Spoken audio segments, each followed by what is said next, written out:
Failure is only a negative if we do not learn from it and we give up. Welcome back to the Fail Forward podcast. Again, this week is another rerun of the amazing Jay Allen. This is the second interview that I interviewed him on the Fail Forward podcast. And as I said previously before, me and Jay are now business partners, and he's helping me deliver the Mastermind and the Tree Surgery Business Academy, which I'm really excited about. The next course dates are on the 23rd and 24th of January. If you want to book on, we'll put the link into this show notes, and just book on or drop me a message and we can get one of the team to call you. But until then, please listen to Jay's episode. He is truly amazing and knows so much about business. Enjoy, take care all, and I'll see you soon. Welcome to the Fail Forward podcast. The purpose of this podcast is change the negative stigma around failure into a positive. Failure is only a negative if we do not learn from it and we give up. So today we have got a very special episode. So I've got Jay Allen back on, but then technically I'm on his podcast. So we're doing a collaboration podcast episode with Fail Forward and Add a Zero mixed together. And as you guys know, my favourite episode so far was Jay's interview.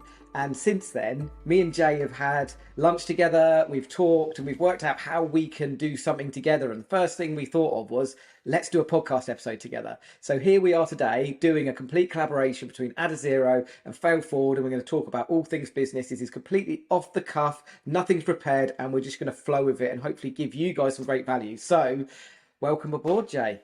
Henry, it's delighted to be back. And I've got to be honest, and this is not just because I'm on your podcast again, but of all the podcasts I've ever had the opportunity to be interviewed by, yourself and Marcus, a good friend, are the two that I still look back on and think, my God, they ask a bloody good question. Some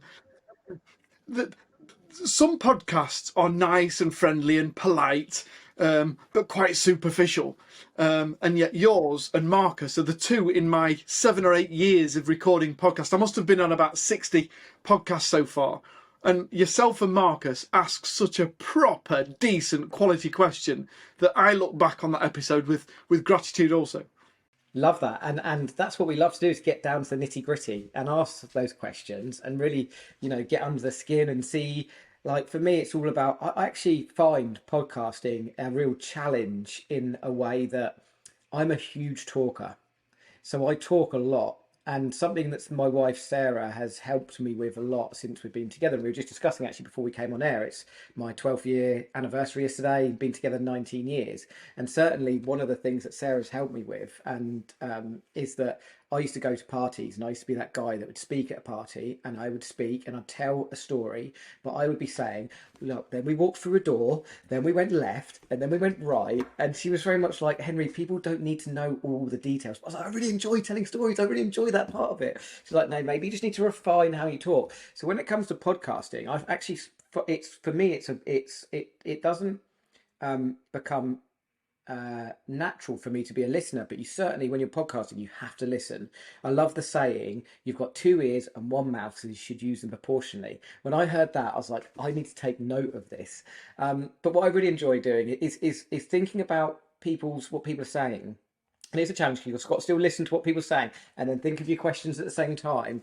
And instead of me just talking at people and then me interviewing you and just going, oh yeah, I've got experience like that, and then just going down a whole rabbit hole of my experience, is trying to turn those questions and trying to pull out that. Because for me, what I see of podcasting and having people interviewing like yourself is like, I want to showcase to people that, that bit that you told me about, mowing the lawn and taking the lawnmower complete apart, showing that was such an iconic moment of that interview, because it just shows people that if you just commit to something and you go and do it, and you do it to your best of your ability, you never know who's watching. You never know who's taking note and watching. Henry, the simple fact is that somebody's always watching. I've been contacted this last week from somebody that asked whether they could possibly buy me breakfast, which is always a good way to start the day when somebody else invites you to buy you breakfast. But he said, I've been watching you for the last 2 years. Now, I know we connected on social, But I've gone back through my socials since I've had breakfast with him. He's not once commented or liked or shared or favourited. It's just a connection.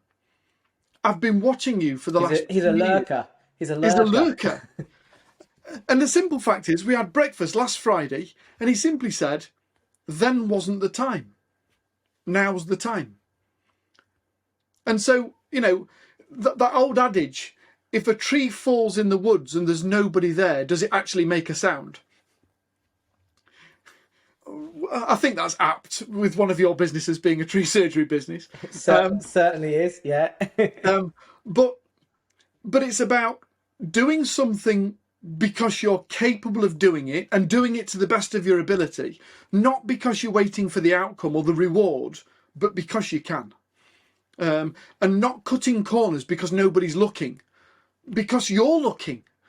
Consciously, you're conscious of making that decision that, do you know what, no one's around, I'm just going to cut a corner. And the simple fact is, if you know that, then somewhere down the line, if you haven't fully committed to something, then it's going to come back and bite you on the ass. How you do everything is how you do anything is how you do everything. I love that saying. John Beeson always says that saying, and I love it. It's great because it's made me think about how I do everything. Anything is how I do everything. And you're right. And a lot of people, I think sometimes when you're putting content out, talking about content specifically, and you've got lurkers, look at sort of lurking, and it seems to be, I just had lunch with an old school friend. He's not commented on anything, but he said, I want to invest some money in property, and the first person I thought was you straight away. So he wanted to have a conversation. We went, not seen him in years and years and years, and we just had a coffee. It was great. But he's not commented or liked anything. He's just been lurking in the background. And quite often I find that putting content out can be quite unforgiving because generally, like, you know, most people don't put good comments. I get trolled quite a lot. And I've also get a lot of people saying to me, but what's the point? What's the point in you doing all this podcast stuff? What's the point in you putting all these short videos out and everything like that? And I'm like, well, because I just think that I'm never advising anyone what to do. I'm just putting out into the world the experiences and the different things that have happened to me and the way I've dealt with them and the things that I've come across and things that I've learned and spent quite a substantial amount of money on self-development, and I'm just putting it into my digestion of someone's content and my learnings of someone else's content and then putting my own spin on it. And I'm just putting it out there. And if people want to soak it up and take it in, they can. If people want to work with me, they can move forward to work to me. But I think it's a great thing just to be putting stuff out there all the time, because if that can help one person manage to watch one of my videos or one of your videos or a podcast episode, you know, or listen to your podcast episode and goes, this is the lighthouse. This is the beam of light that I need just to get my ass off this sofa today and go out and try something. Or this is what I needed to hear right now at this time to this really shit day I'm happening, or this opportunity or this situation I've got to get out of. If that can help inspire people, then that's only a good thing, right? I'm going to be daring and say I believe that there's a level of arrogance that if we know something and then choose to keep it to ourselves, I now know this is mine. Because the simple fact is, it was never yours in the first place. You might have contributed to it, but on the whole scheme of things, for God's sake, don't ever believe that you are the be-all and end-all that's got the answers to everything. Because there's only one person and he's up there. And he's got the answer. We might find out that eventually that he's a she and she's got the answer. But nevertheless, all of them are there, are they, or he, or and another. Yes, let's not become into that political debate. No, we're not going to go there today. That's another episode entirely. But how is it possible that we could actually learn something that could benefit either ourselves or some other human being, and then make a conscious decision that I'm going to hold that and not share it with the world, that it could help somebody else? I just find that quite arrogant, to be honest with you. Quite upsetting that anyone could learn something and then not automatically think, well, who could I share that with that would enable them to benefit also? Surely that's the whole purpose of learning stuff, is education is a moving beast. I don't know the answers. I've come on this podcast not to be interviewed, but because I'm going to learn something. And hopefully I might be able to share something along the way that somebody else learns from also. 100%. And I think you're right. Like a lot of people do, and I get questioned all the time. Why are you doing a podcast, Henry? Why are you doing any of this stuff? Like, and I'm like, because I want to just put stuff out into the world. If people want to grab hold of certain bits of it, if they want to hear it in a certain way that helps them, then so be it. And my reach to people will be different from someone like Gary Vee's reach or Stephen Bartlett or someone like that. And like, for me to be anywhere close to them would be amazing. But, people digest information in different ways and through different people. And I get it. I get a lot of resistance in the tree surgery industry because now I mentor tree surgeons as well. And a lot of people say to me, but why do you do that for? You've got your own tree surgery business. Surely you're making your competitors stronger. And I'm like, good. Good. I want my competitors to be stronger because the stronger they are, the better the industry, the more I'll level up in my tree surgery business. And a rising tide raises all ships. And if the industry improves, that's only better for everybody. So for me, like it's very old school. There's a very old school way, especially in the tree surgery industry, where people are like, this is what I know, and I'm going to keep this very secret to myself. It's like, why? Like, why keep it secret to yourself? Like, share it out there because also the other thing with it is people have got to be ready to hear it, accept it, and also action it, because quite often people know stuff and they don't action it. Henry, how many times have you heard something and you thought, oh, that's interesting, but I'm busy doing this right now. I'll park that, I'll come back to it. And the simple fact is that, life's lessons determine that we're going to continue to be presented with a whole series of things until we learn the lessons. And then once we've learnt the lessons, it's not that those lessons go away. We've simply learnt to deal with them, that they cease to become problems anymore, that we can move through them far quicker to move on to the next level of problems. Well, unless we actually, the thing I love about your podcast, Falling Forward, is about, it's not about not tripping up. It's not about protecting ourselves and saying, do you know what, don't fall at all, because you'll never make any progress. It's about how do I learn something from everything that I'm presented with, that as I move forward, I can take that with me, either now or sometime in the future. It might be that I learn something from you today, which I'm sure I will, and it's nothing to do with me whatsoever. I've got no benefit to it whatsoever. But I might be able to hold on to that and share it with somebody that could make their day, and I didn't know it because I hadn't been there. And it's simply a case of every single opportunity, every single time you wake up in the morning and you open the curtains, if you've got the chance to be able to look up and there's not a starry light at front of you saying, your name's down, you can come in. If you wake up and you're still here, then sure, it's a blessing to be able to say, what can I learn today? And who do I need to share that with? 100%. Absolutely love that.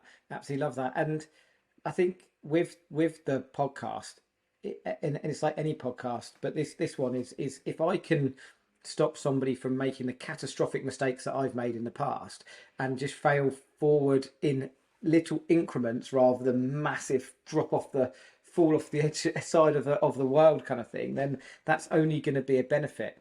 The question I was going to ask you, Jay, is I see it all the time where, especially in the tree surgery industry, and I had this thought myself, that people do a business, start a business, work, and it's the age-old thing. They get caught working in a business and they're putting fires out and they're putting fires out, and they're working long days. And I've had this question asked to me lots of times before, but surely if I went into a different industry, it'd be easier. Surely if I went into a higher profit business industry, it would be easier. And I actually got caught in myself doing this, because then I started multiple businesses and that's where I got. And then I realized that any industry is a challenge. My question is like, I know you mentor people from lots of different industries. Do you believe that all business is challenging in the same way, or do you think there's easier industries, easier businesses to run than others? As always, it's a great question, but to answer it is a twofold answer. First of all, last year I gave an example of two clients that I'd coached on the same day. Zoom and lockdown and all that type of stuff. We all moved digital. It became so much easier to be able to deliver it without moving from the office. But I coached two people on the same day. On the first thing in the morning, about a 9:30 coaching call, was with a relatively small startup, first ever member of staff. And at the end, coming towards the end of that member of staff's probationary period, about 4.5, 5 months into having taken them on, and he had a particular problem with a member of staff that he didn't necessarily know how to address the best, because he didn't want to detract their enthusiasm, but they'd clearly done something wrong that needed to be attended to so they don't continue to do it or think that that's acceptable practice. So we went through a whole series of conversations about what if and how and what to look at that particular issue. And later on in the afternoon, I had a regular coaching call with, at the time, my largest client that I'd ever worked with. A business that across the world does about $750 million a year, $750 million a year turnover with an American base. And I was speaking with one of their country CEOs. He's the CEO for that region in Middle Asia.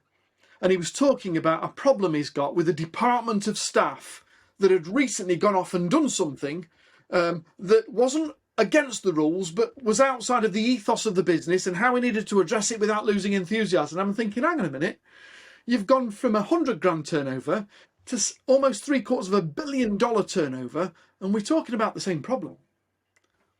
Now, the magnitude of the problem was somewhat different because one was one member of staff and the other one was 124 in a department.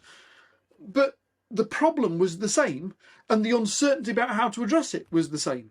So the simple answer is, we will all face problems. And the only time that we don't face problems is we acknowledge that we have got problems coming.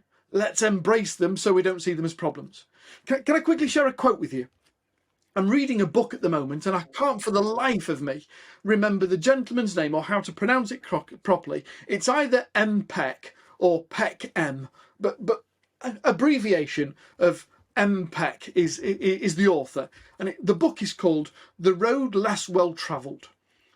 It's a phenomenal book written by an American psychiatrist in the 1960s and 1970s, looking at psychiatry and its role in the local community or in commerce, shall we say.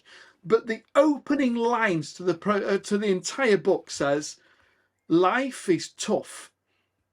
And only once you acknowledge that it's tough will it cease to be tough.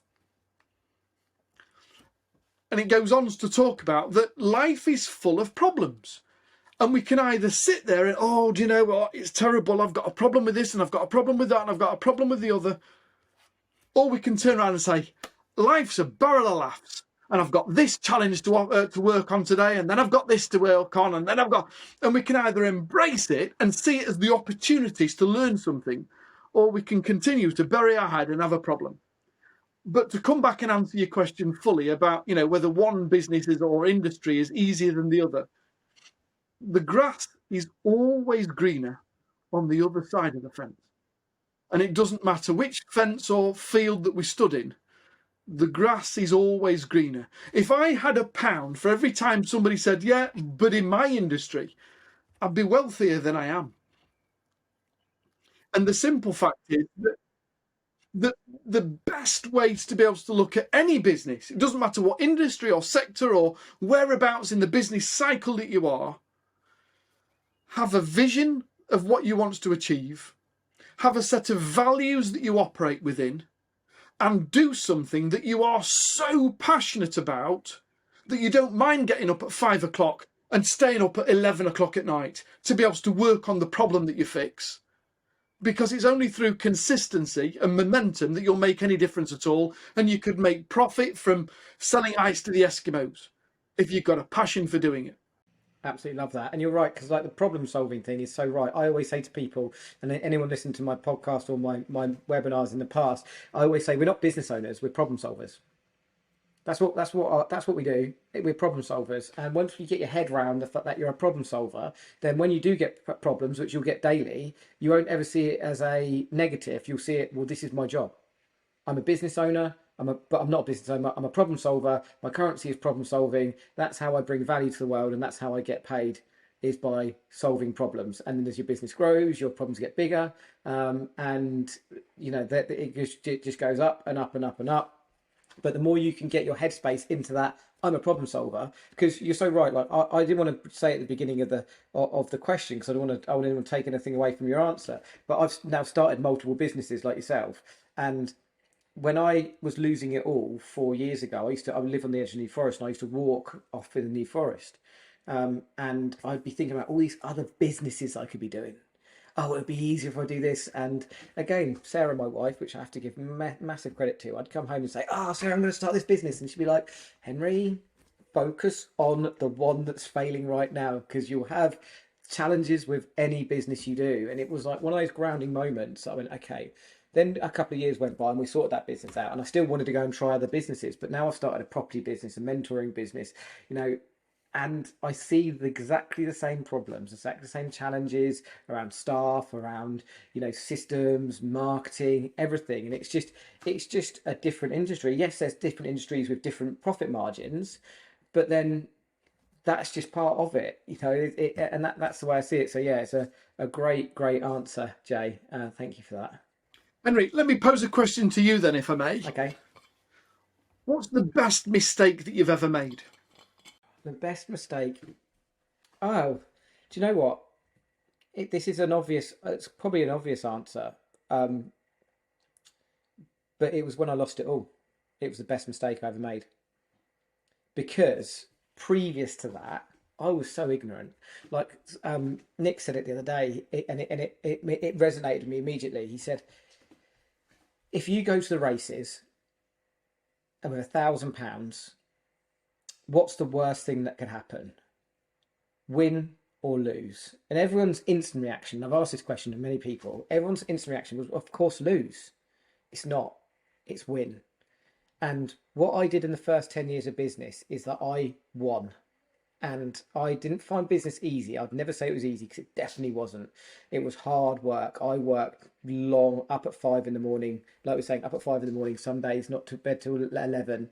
I worked round the clock, and we grew this 7-figure business. But I remember specifically saying to my wife, and this was before I'd been on any masterminds, before I'd done any self-development, before I had a mentor.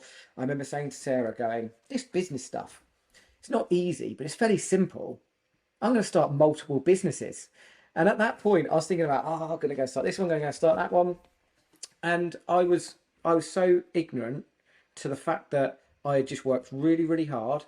And I believe that when you work hard, luck happens. Like, you make your own luck. I don't think people get lucky. I think you make your own luck. I think that's where luck comes from. The more you put in, the more good things that come. But I hadn't got myself educated in business.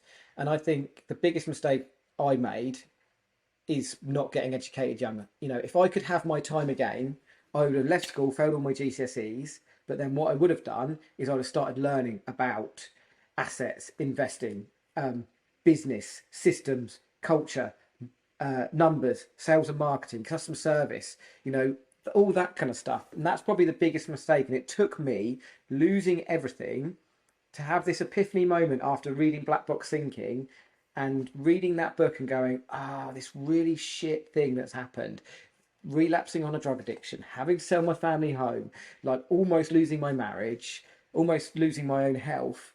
This really crap thing that's happened, this is actually a real positive, because now this is the restarting point. This is like my life starting again 4 years ago, almost 4 years ago. Yeah, it was 4 years ago last week.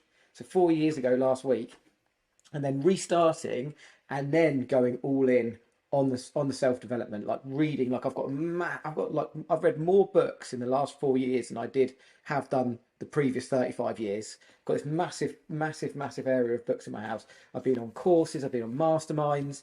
So I would say the biggest mistakes I've made is not getting educated on things that I really am passionate and enjoy about. Because school, and this could be a whole different episode, school fails a lot of people. And it failed me, because what happened is I left school with a very fixed mindset of, I don't need learning. I'm just going to do what my dad taught me to do: work hard, be committed, be determined, and start a business when I'm really, really young. So my biggest mistake was not getting educated in business. I love it. I love it. And ironically, some of the things that you've said have resonated with me so much also that, I still look back at the day that I was sectioned under the Mental Health Act and taken without my will I'm not saying that there was any will left at that point in my life, but taken against my will, and put in a secure facility for my own benefit, I still see that that day was the best day of my life.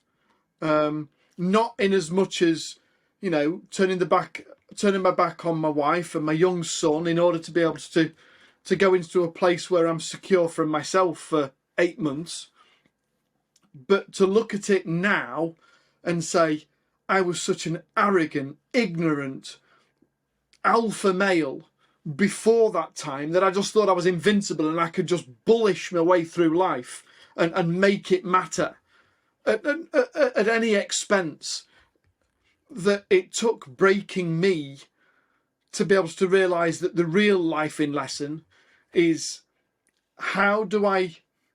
my success will be measured by the impact I have on others. And if I want to be more successful, I've got to have a bigger impact on more people.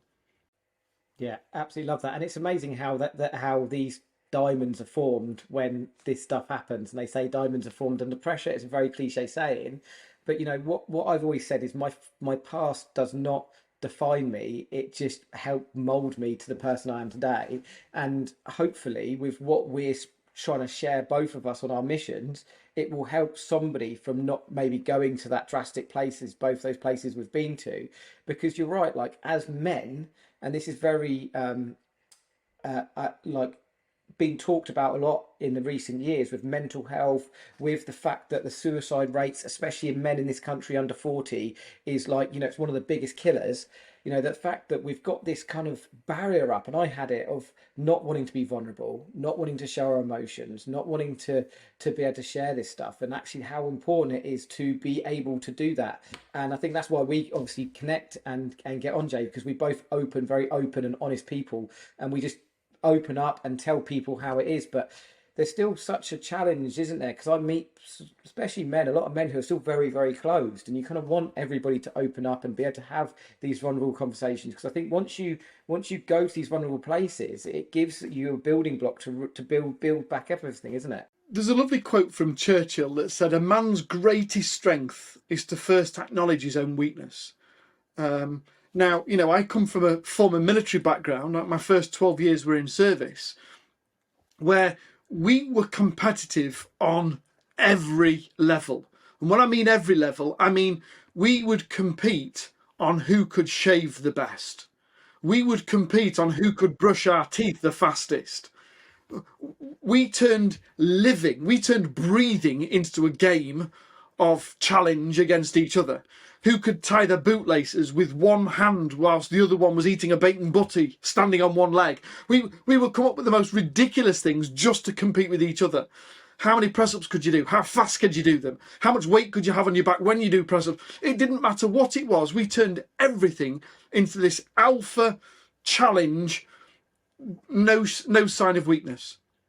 And yet what I've subsequently seen, having had the privilege and the fortunes to be able to work with alongside some of the most professionally trained and dedicated servicemen in the world, and I think you can assume as to who I'm referring to when we put them into that sort of category, to be able to observe those guys and say, do you know what? He's the right guy to go and talk to if you need anything about radios. He's the guy that you need to go and talk to if you need anything about maps. He's the guy to talk to if you need anything to do with footwear.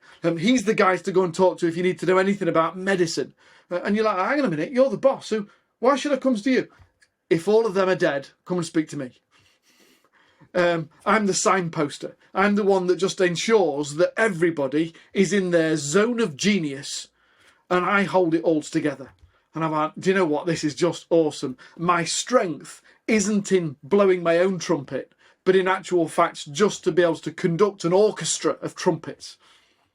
Yeah, absolutely love that. And you're right. Like the competitive way is I mean, it is life though, isn't it? Life is competitive. Like everything is competitive. When they started talking recently in schools about taking the competitive stuff away, they're talking about having like all sports is friendly. No one wins. There's no medals. And you're like, no, because life is challenging. Life needs it. We are all competing, aren't we, all the time? So it's so important to have that. But what we've got to learn to do is to stop competing with everybody else. Yeah. We've got to stop saying, I'm better than them. You've got to come to me because I'm faster and I'm bigger and I'm bold.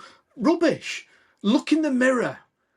Apply the Kaizen philosophy of incremental improvement and say, last time I only did 51 press-ups. Today I'm going to do 52. Compete with yourself. Look internally for the answers, because that's where they all are, because that's the one that's going to be doing the bloody work. Well, you're right, and it is about how you improve yourself, because we are in a comparison society with social media, and the more time I spend off of social media, the happier I am, because we're so in tune to be comparing ourselves with everybody else all of the time, that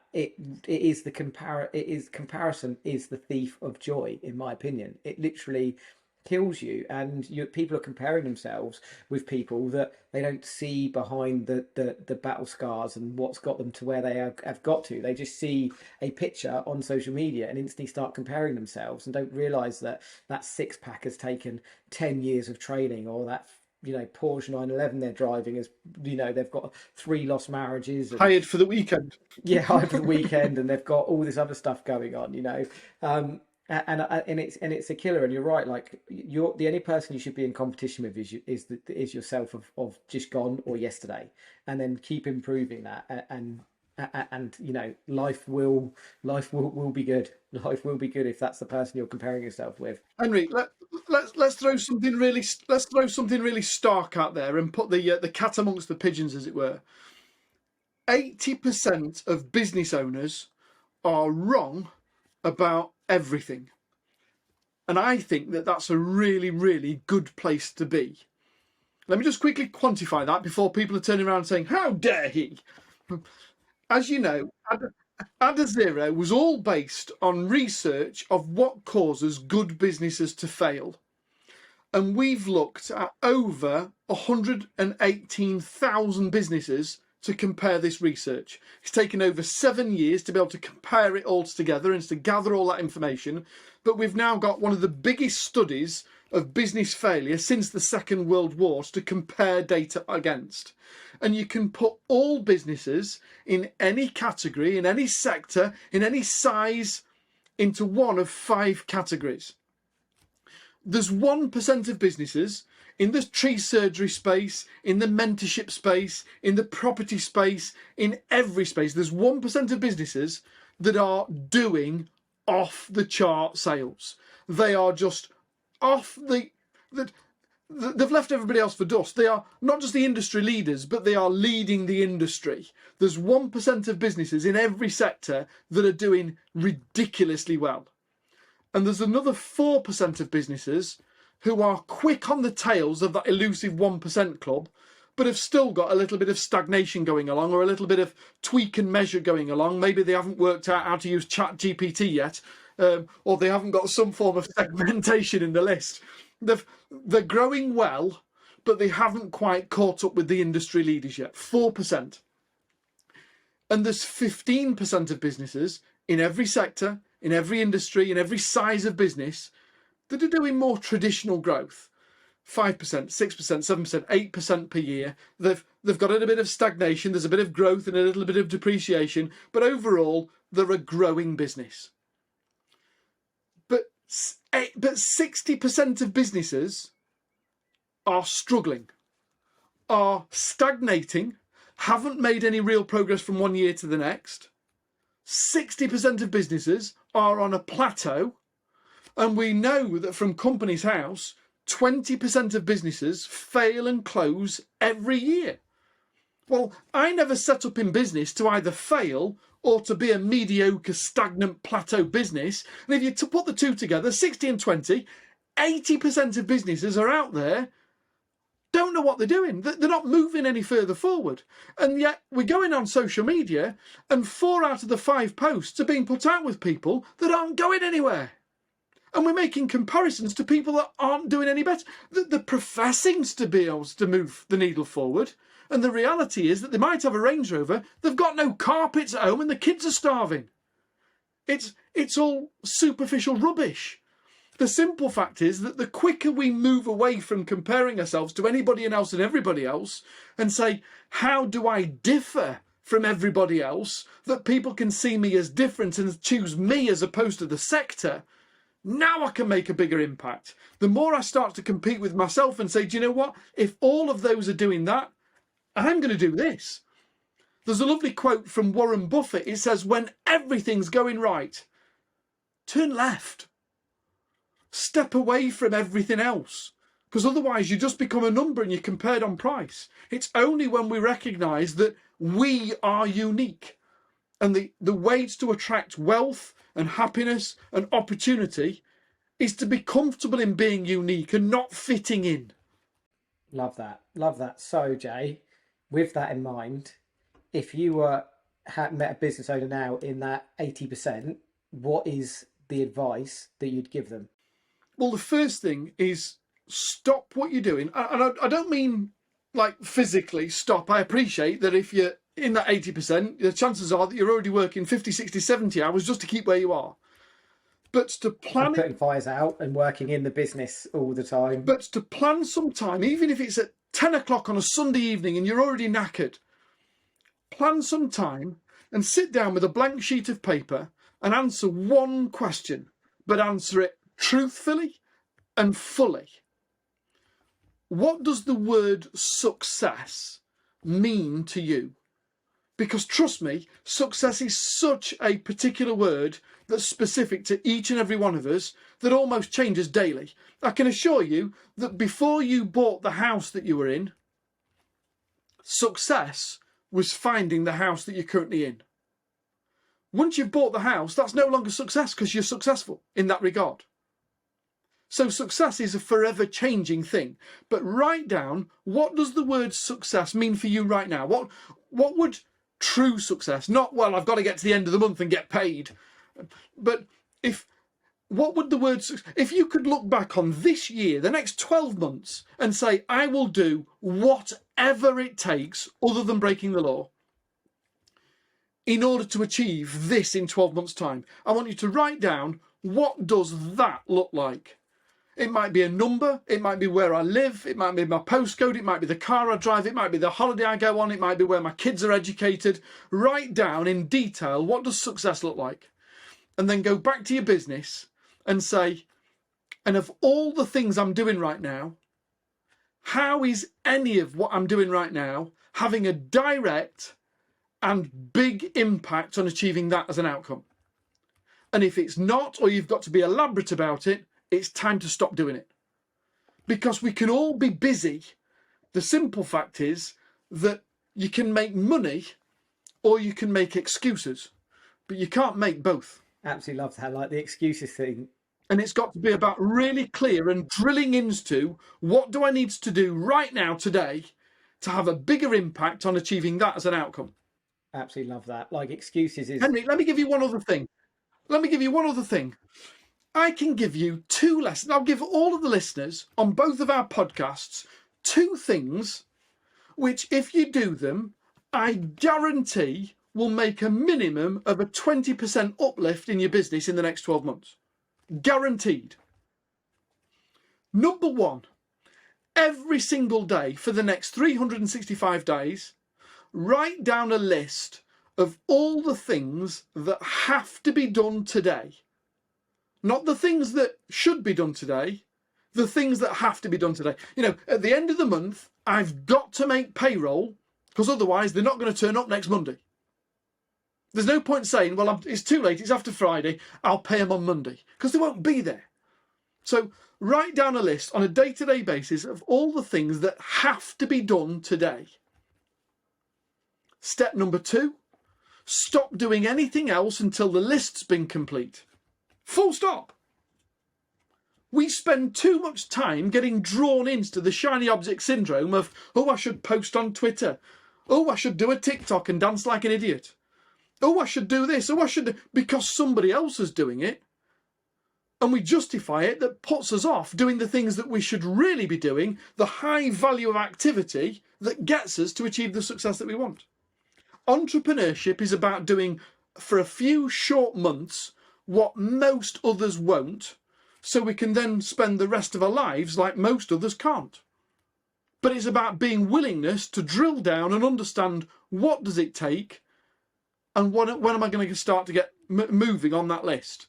Because trust me, I've done a survey of well over 1,000 small business owners, and I've invariably found that 77% of your day is spent doing things that should be done by somebody else in the business. And yet we're doing them because we either haven't employed them yet, or because we haven't got the confidence to ask somebody else or give somebody else a job. Well, nobody else can do it as well as me. Rubbish. There are people out there that can do it better than you. Your job is to employ them and lead them. I don't want to be climbing up a bloody tree and cutting off branches in November. I want to be sat in a nice warm office earning a lot of money paying someone to cut off branches. I just want them to be bloody good at what they do so I can attract more people with damaged trees. Absolutely love that. And if I can summarize that in what I do, my definition of success is how much time I spend with my family. That is exactly, and that's been the same for the last 2 years now. And if I'm not spending time with my family, then I'm not doing something right. I actually also just came off from, we were just talking about the lunch I just had with a school friend, and he said, Andrew, I see you everywhere.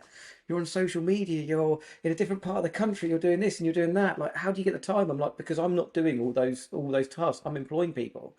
Even if even if I make less money but I'm spending more time with my family, then that's fine.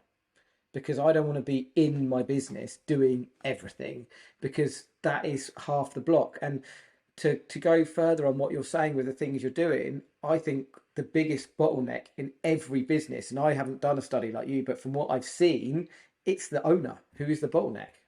They are doing the things you say, oh, but I must do everything myself. I'm gonna, that old saying, if you want a job doing well, do it yourself. That is the worst saying in business. If you want a job doing well, do it yourself. Like, look at Richard Branson. I listened to his podcast episode the other day on Stephen Bartlett's podcast, and he got pulled out of a meeting by his accountant to re-explain to him the difference between gross and net profit. Like, don't get me wrong, I'm sure Richard Branson knows that deep down, but he's got guys doing all the stuff. He's dyslexic. He's been very good at employing the right people. He doesn't need to know exactly how, an aeroplane's made or flown. He doesn't need to know all of the ins and outs of everything. He just needs to know the bits about business and the people to direct him to get those people into his business, doesn't he? Here's a challenge for you. Here's a challenge for all of the listeners. And it's whether you're open and ready to be accepting such a challenge.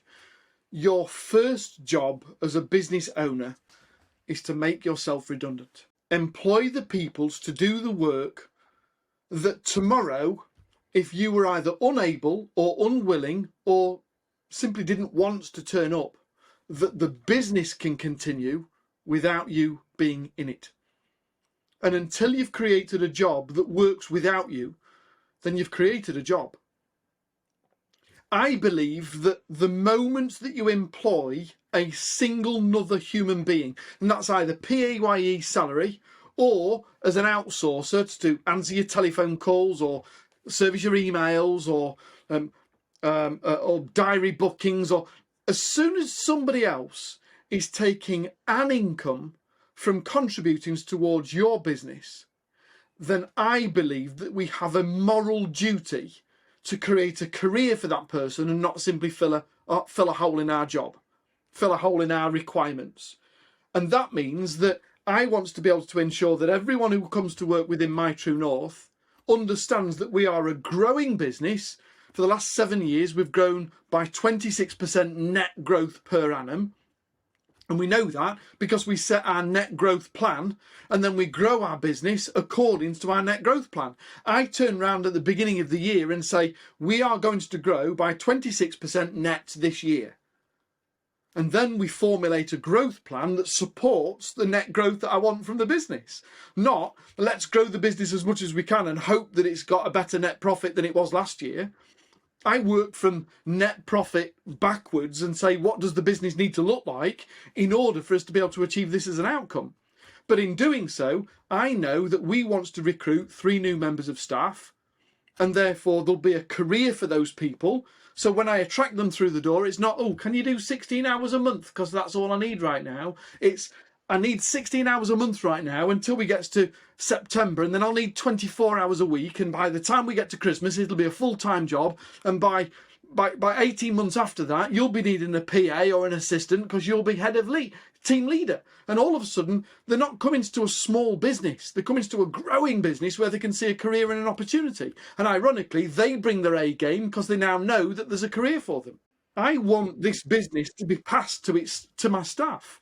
And the only way I can do that effectively is to teach them how to run the business. Well, the quicker I can teach them how to run it, the quicker I can stop being here. Absolutely love that. And Jay, so just a question for you, because I always say that starting any business is like a rocket taking off. You're going to use a lot of energy in the takeoff and getting it off the ground and getting it built.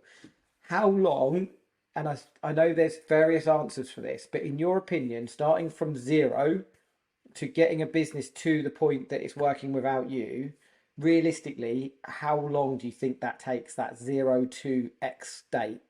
3 to 5 years. Yeah, that's kind of, I was thinking 3 years. Yeah. In a service-based business, 2.5, 3 years. If you've got product, or if you're not products, but if you're a manufacturer and you make stuff, it often takes a little bit longer on the premise that the person owning the business usually is the chief mechanical officer, is the innovator that was making the stuff in the first place. I've got a client. I had a client until a couple of years ago that makes really, really, really nice school shoes for kids, rather than just a pair of cheap tacky sandals type stuff. Makes some really nice, well fitted school shoes for kids. And although the business has got 40 staff, he was the one that knew how to measure feet in order to be able to these school shoes to fit. And therefore, even though he was the CEO, he was the chief shoe fitter. And until he passed that set of skills to 3 or 4 other people, the business hit a plateau. There's only so many feet you can measure in a single day before you've run out of time and effort. And you've got to be willing to pass on that skill. But other than that, I would say 3 years for a service-based business, and certainly no more than 5, even if you're a manufacturer or a farmer, something that's very ingrained and inbred and something that you've inherited and learned. You can pass those skills on to somebody else to such a degree that they have the capacity to be able to move the business forward in 3 to 5 years. You should be looking for an exit within 7 from a startup.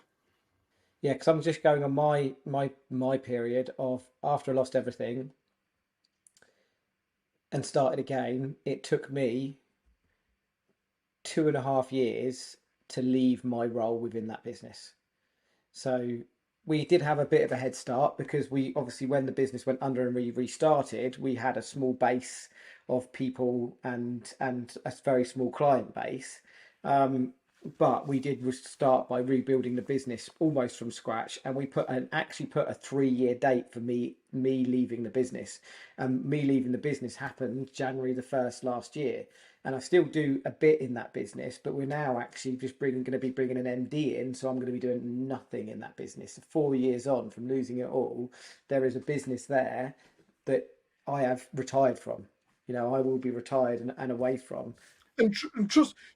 Henry, congratulations for what you've done, but trust me, just to be able to allow the listeners to understand that you are not unique in this, although you are unique, in as much as every single time that you do this, the next time that you're in business and the next business that you're in, you can do it about 1/3 faster because you know what to look for and you know where you're automatically working on. So who could do this for me, as opposed to, well, I've got to do that until.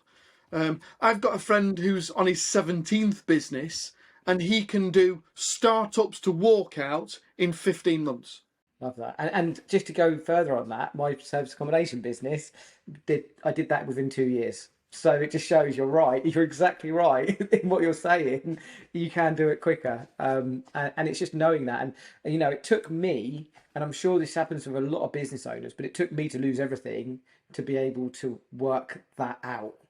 I did a whole podcast episode, and I got a lot of resistance from people, let's say, especially in the tree surgery business world, that I just said to people, like, if you're in your business, you've got a job.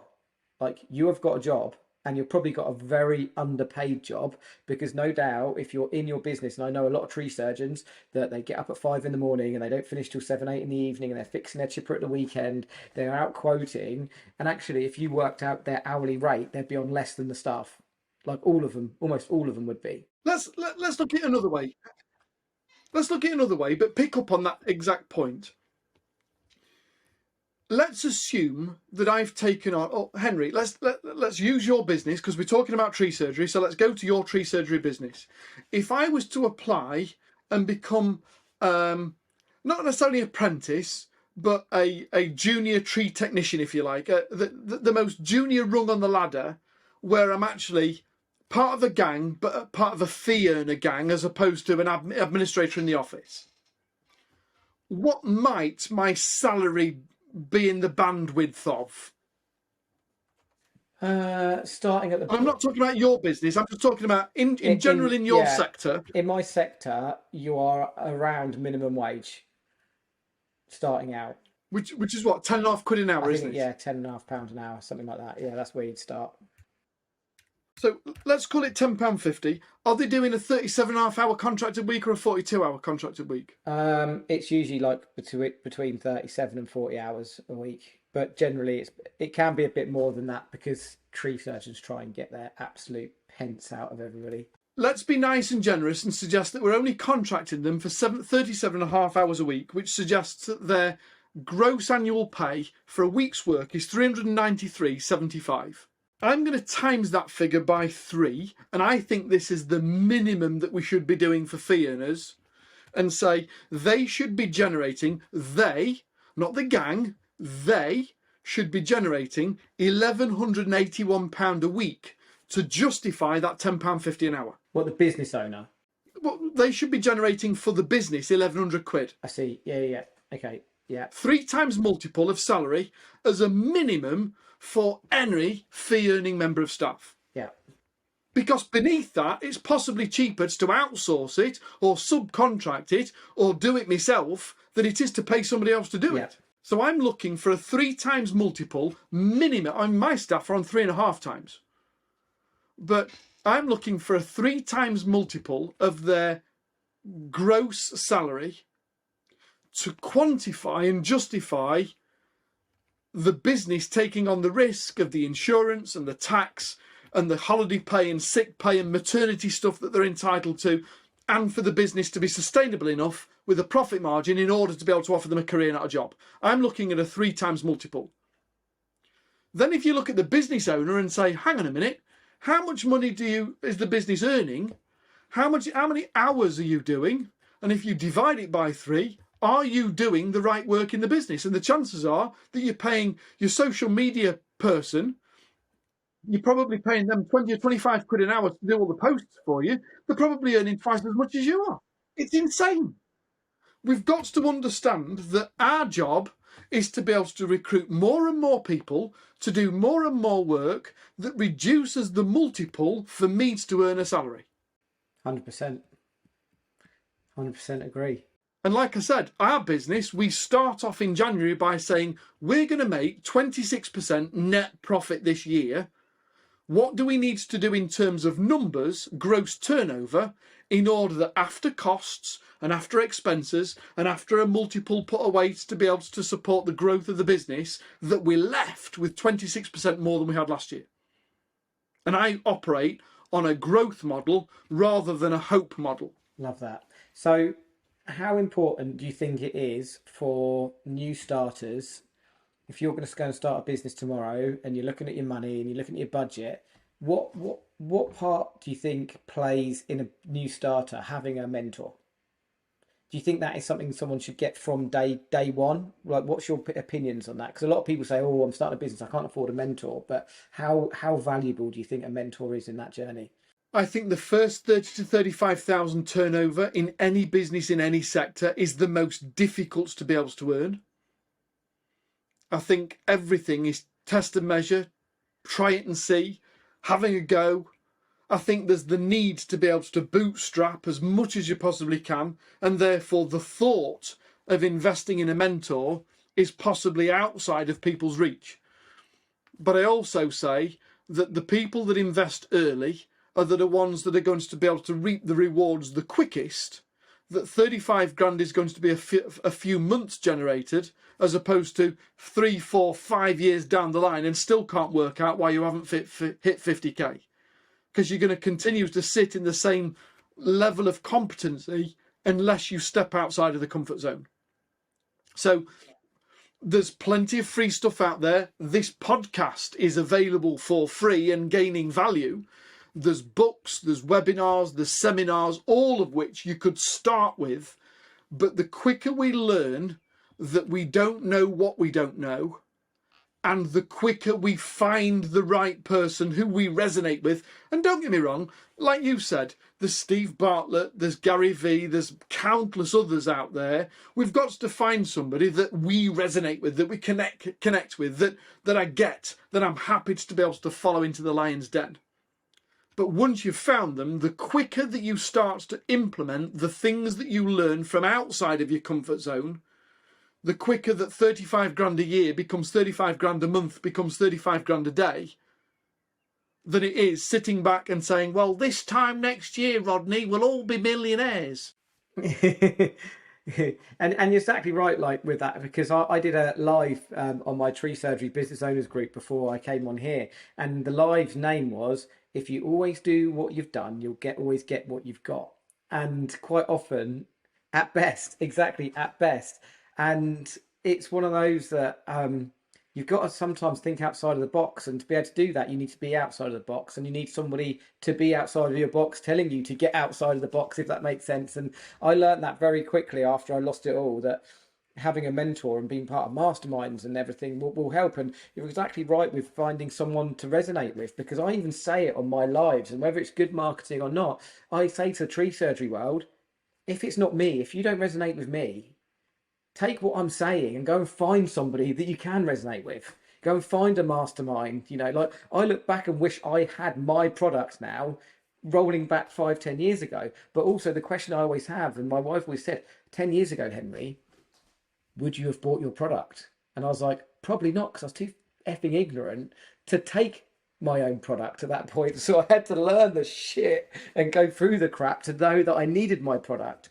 So it's very difficult, isn't it? Because it comes back to the self again. And, you know, we always look at everyone else and what everyone else is doing and blame excuses on what everyone else is doing. But actually, it always comes back down to yourself and looking within, doesn't it? And going, okay, what do I need to then create success? And what do I need? But it's so easy to blame everything else and the reasons why we've not made that £1 million next year. You know, it's always everyone else's fault. But actually, when we then bring it back to ourselves and go, what do I need? That's when we start really asking the right questions. You know, what do I need? If I wake up every day and go, what do I need to have this successful day today? That's the right question, not who do I need to let me down or not let me down today for me to have a successful day, which I think is so important to be looking at, always looking within before we look out what everyone else is doing. The other thing I want us to quickly share with you is it doesn't matter whether you're into sport, and if you are, which sport. It doesn't matter whether you're into TV and music, movies or music. It doesn't matter what. When you go to the very top of the profession, be it the BAFTAs or the Mobies or the UFA Cup final or golf on the PGA or Formula One, it doesn't matter. When you get to the very, very top and you see Messi raising a cup, never does he turn around and say, all of this was my hard work. They all say, I'm standing here receiving this on behalf of the team of people, the coach, the guides, the mentors, the support, the back team that helped me to get to where I am today. You know? And it's only when you turn around and say, you will only push yourself to the remit of your own comfort zone. And success is deep inside the cave that you fear to enter. You've got to have somebody willing to be able to guide you in and then kick you up the ass and keep you moving forward. Absolutely love that. And I think that is the moral of today's episode, that build a winning team and you will be a winner. Michael Jordan, arguably the best basketball player of all time. Doesn't matter whether you like the guy or not. He's scored more winning baskets than anybody else in history. And he said, only once a team gives up any individual aspiration of success will success become a standard. Only once we give up playing as 12 individuals and start understanding that the goalie or the backstop is there for a reason. He failed more than 1,000 shots at basket on the premise that they were all in practice to get the one through the net that counted. And that's by relying on a teams to know where and when and why and how and who. That it's not about you putting the hand through the basket. It's about you being able to provide the defence that allows them to do this and them to that and them to the other, that collectively we all win. I'm fortunate enough to have spent some time in the military where I knew that lives depend on the actions that we take. And basic training was brutal but phenomenal. My first ever basic training sergeant major used to say, your life is worth nothing, but the guy in front of you is a god, and protect him with your life, knowing full well there's somebody behind you thinking the same of you, that it's only when you put somebody else first, be it a client or a supplier or the industry or the sector or the environment, only when you put something else first, knowing that you've got a team of people that have got your back, gives you the confidence to try new things and do new things and step outside the box and step off the ledge, knowing full well that somebody's got a safety net or a parachute for you. It's simple fact is that, like you've said, if you always do what you've always done, at best, you'll have what you've got already. And if this isn't success, if you're not sat on your own beach island with a pina colada listening to this podcast, then perhaps it's time that you got a mentors to enable you to do so next year. Love that. Love that. And what a way to wrap up and draw this episode to an end. So firstly, I've loved today. I think it's been an amazing collaboration, fail forward and add a zero, to the point that I think if you agree with me, and I'm sure you will, that we'll do this again very soon. And what we should do, because I know you've got some great listeners, I've got some great listeners, and I'm going to put it out there. If anybody has got some subjects that you want me and Jay to talk about, if you've enjoyed this episode and there's something that you want us to air, because I think we're going to do it anyway. We're going to come on and have more conversations because I think the dynamic works really, really well. And I think if we can bounce stuff between us, but if anyone's got any topics that you want us to bounce around, please drop me or Jay a message. And we'll add it to our agenda. And I think, because I think there's still stuff like there's AI I want to talk to you about. There's like economy. There's mentors. There's masterminds. There's different worlds of self-development. There's so much we can talk about in the world of business, in the world of failure, fail forward. Yeah, add a zero. Like there's so many topics we could talk about, and we could do this one episode now for hours. But yeah, let's do this again very soon, Jay. Delighted. Thanks very much as always. It's a pleasure to be of service to both you and your listeners, and really look forward to the next one already. I've got half a dozen things in my head that I want us to talk about. Amazing. Love that. Cheers, Jay. Take care all, and we'll see you next time.